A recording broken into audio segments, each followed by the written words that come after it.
आप लोगों के स्मरण में होगा। जितने भारत के भूमि के इस विश्व के लोग जितनी कथा कावड़ शिव महापुराण की कथा तिल्दा नेवरा में चल रही है, इसमें हम सुनेंगे कि कावड़ का नियम क्या होता है। कावड़ का जल किस जगह पर रख दिया जाए लाकर थोड़ा सा कि जीवन में कभी संपदा की कमी ना हो जिंदगी में। कावड़ का एक नियम होता है कि कावड़ को ये कंधे से ये कंधे पर रखना है तो सिर के ऊपर से कभी नहीं लिया जाता। कावड़ का एक नियम है। कावड़ को इस कंधे से इस कंधे पर लाना है तो सामने से लाया जाता है, पीछे से लाया जाता है, पर सिर पर से बार कर उसको वापिस नहीं लाते। सिर पर से बार कर। कावड़ का एक नियम होता है, जिस नारी का जिस व्यक्ति की संतान नहीं होती है उसको कावड़ यात्रा करने से पहले अपनी गोदी में धान चावल को भरना पड़ता है। गोदी में उसको जब तक महादेव के दरवाजे तक नहीं चली जाती जब तक उसकी गोदी में वो धान चलते चलते उसकी झोली में वो हिलता रहता है।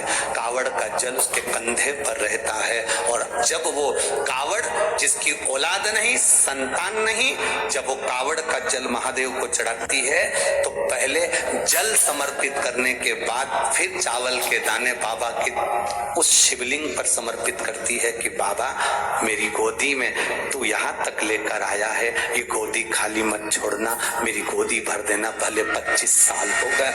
कावड़ यात्रा का नियम है, सिर पे से पार कर वापिस नहीं आती, सम्मुख से कावड़ निकल जाती।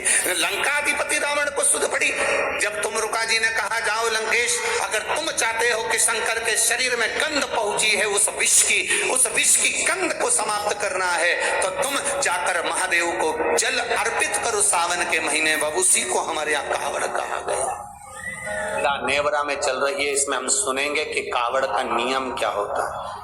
कावड़ का जल किस जगह पर रख दिया जाए लाकर थोड़ा सा कि जीवन में कभी संपदा की कमी ना हो जिंदगी में।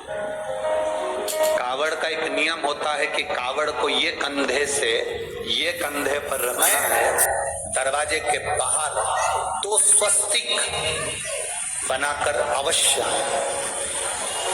जिस समय आप कावड़ का जल चढ़ाकर वापिस घर की ओर जाएं तो वो दो स्वस्तिक जो तुमने बनाए हैं उस पे कावड़ का जल छींटना अवश्य चाहिए। उस घर से लक्ष्मी कभी समाप्त नहीं होती, उसमें भरी रहती है। इस नारी का जिस व्यक्ति की संतान नहीं होती है उसको कावड़ यात्रा करने से पहले अपनी गोदी में धान चावल को भरना पड़ता है।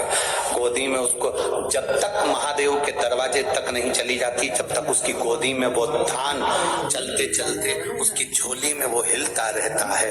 कावड़ का जल उसके कंधे पर रहता है और जब वो कावड़ जिसकी औलाद नहीं संतान नहीं, जब वो कावड़ का जल महादेव को चढ़ाती है तो पहले जल समर्पित करने के बाद फिर चावल के दाने बाबा की उस शिवलिंग पर समर्पित करती है कि बाबा मेरी गोदी में तू यहाँ तक लेकर आया है, ये गोदी खाली मत छोड़ना, मेरी गोदी भर देना, भले 25 साल हो गए।